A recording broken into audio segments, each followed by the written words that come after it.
નમસ્કાર, હું છું દીપક આસર અને તમે જોઈ રહ્યા છો ધી લોકસત્તાનો વિશેષ કાર્યક્રમ ધી લોકસત્તા શો।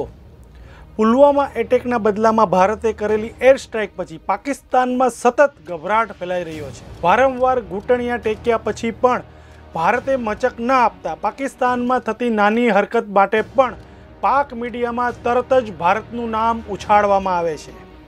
સોમવારે પાકિસ્તાની મીડિયામાં ખબર ફેલાઈ હતી કે ભારતે ફરી એક વખત એર સ્ટ્રાઇક કરી છે।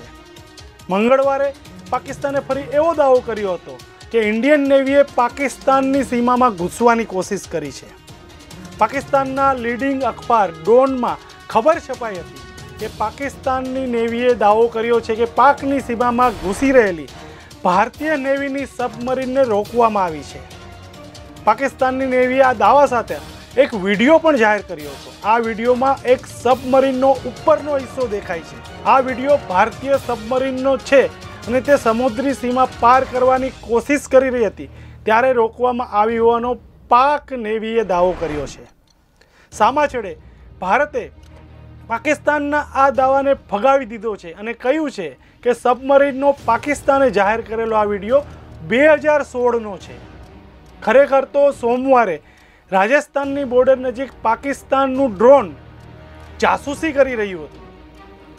એરફોર્સના સુખોઈ યુદ્ધ વિમાન દ્વારા પાકિસ્તાનના ડ્રોનને મિસાઇલથી ખતમ કરવામાં આવ્યું હતું। ડ્રોન પાકિસ્તાનની સીમામાં જઈને પડ્યું હતું। ભારતીય નૌસેનાના પ્રમુખે મંગળવારે જણાવ્યું હતું કે અમારી પાસે ઇનપુટ છે કે પાકિસ્તાનના આતંકવાદીઓ જળ સીમા દ્વારા ભારતમાં ઘૂસવાની પેરવી કરી રહ્યા છે। પુલવામા એટેક પછી ભારતની ત્રણેય પાંખ નૌસેના, હવાઈ સેના અને આર્મીને અલર્ટ પર રાખવામાં આવી છે। ત્રણેય સેના દ્વારા પાકિસ્તાનની સીમા પર ચોકીદારી કરવામાં આવે છે। પાકિસ્તાન નાની હરકત કરશે તો પણ તેનો જવાબ આપવામાં આવશે જ। તમે અમારો આ વિડીયો જો યુટ્યુબ પર જોઈ રહ્યા હોવ તો તરત જ અમારા યુટ્યુબ ચેનલને સબસ્ક્રાઇબ કરો અને નવા વિડીયોના અપડેશન માટે બેલ આઇકોન દબાવવાનું ભૂલશો નહીં। જો તમે અમારો આ વિડીયો ફેસબુક પર જોઈ રહ્યા હોવ તો અમારા પેજને લાઇક કરો।